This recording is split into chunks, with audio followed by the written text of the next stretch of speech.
kita semua, teman-teman, juri, dan guru sekalian. Kami dari Sekolah Kristen Kalam Kudus Pekanbaru mengikuti lomba mading 3D yang bertemakan melalui kebudayaan nasional, menguatkan peranan generasi muda dalam menjaga integritas bangsa di era 5.0.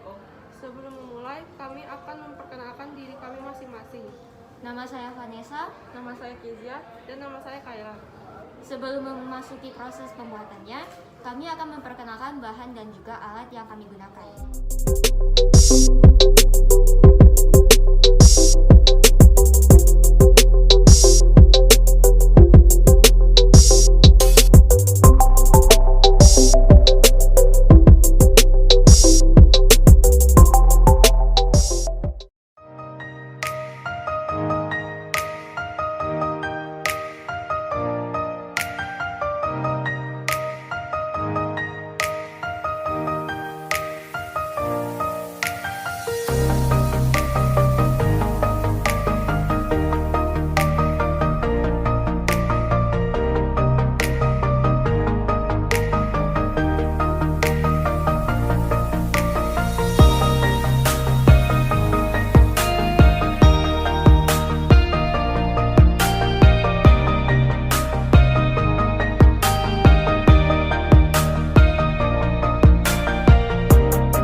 Judul yang kami ambil adalah Taman Budaya.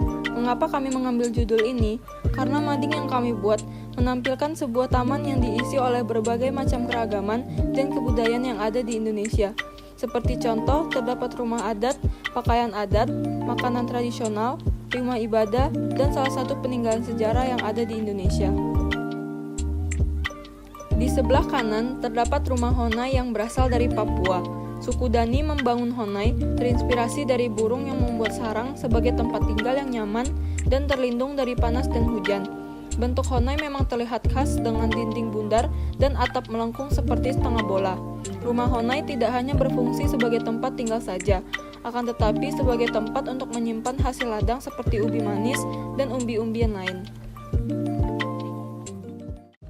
Di sebelah rumah Honai, terdapat anak muda yang sedang berkumpul bersama. Mereka menggunakan pakaian adat. Salah satunya menggunakan pakaian adat Sunda yang bernama baju bedahan yang berasal dari Jawa Barat, pakaian adat Papua yang berasal dari Papua, dan pakaian adat Bali yang berasal dari Bali. Di bagian tengah mading, terdapat meja yang berisi makanan tradisional dari beberapa daerah. Antara lain ada es pisang hijau, es campur, mie goreng, sate, tahu tempe, kue ape, klepon, nasi tumpeng, rendang, dan juga bakso. Di sebelah kiri terdapat tempat ibadah umat Konghucu yaitu kelenteng. Kelenteng adalah sebutan untuk tempat ibadah penganut kepercayaan tradisional Tionghoa di Indonesia pada umumnya. Di sebelah kanan atas terdapat tempat ibadah umat Islam yaitu masjid. Selain digunakan sebagai tempat ibadah, masjid juga merupakan pusat kehidupan komunitas muslim. Kegiatan-kegiatan perayaan hari besar, diskusi, kajian agama, ceramah, dan belajar Al-Quran sering dilaksanakan di masjid. Di sebelah kirinya terdapat rumah adat Melayu yaitu Rumah Selasu Jatuh Kembar. Rumah Selasu Jatuh Kembar merupakan salah satu dari 5 rumah adat yang terdapat di Provinsi Riau. Rumah adat Selasu Jatuh Kembar sebagai rumah resmi Provinsi Riau yang umumnya disebut rumah karena kebanyakan masyarakat Riau adalah suku Melayu. Balai atau rumah adat ini difungsikan sebagai tempat berkegiatan bersama, sebagai tempat pertemuan, tetapi tidak digunakan sebagai tempat tinggal pribadi. Di sebelah kirinya terdapat tempat ibadah umat Buddha yaitu vihara yang biasa disebut sebagai kuil atau kelenteng. Selain merupakan tempat ibadah, vihara juga sering digunakan sebagai pusat kegiatan agama dan kebudayaan bagi para pemeluk agama Buddha. Di belakangnya terdapat Candi Borobudur yang merupakan peninggalan sejarah agama Buddha. Di depannya terdapat tempat ibadah umat Hindu yaitu pura. Nama pura diambil dari kata pur yang artinya benteng. Pura di Indonesia terutama terkonsentrasi di Bali sebagai pulau yang mempunyai mayoritas penduduk penganut agama Hindu. Yang terakhir ada tempat ibadah agama Kristen yaitu gereja yang biasanya dihadiri setiap hari Minggu atau pada hari besar agama Kristen. Kesimpulan yang dapat kami ambil dari mading ini adalah, meskipun kita sudah berada di zaman yang maju ini, kita jangan sekali-sekali melupakan dan meninggalkan, serta merusak kebudayaan bangsa kita. Kita sebagai generasi muda di zaman 5.0 seharusnya melestarikan dan mempelajari kebudayaan tersebut sebagai bukti bahwa kita mencintai dan peduli terhadap keanekaragaman budaya. Sekian presentasi dari kami mengenai mading 3D ini. Mohon maaf jika ada kesalahan dan salah kata dari kami. Terima kasih.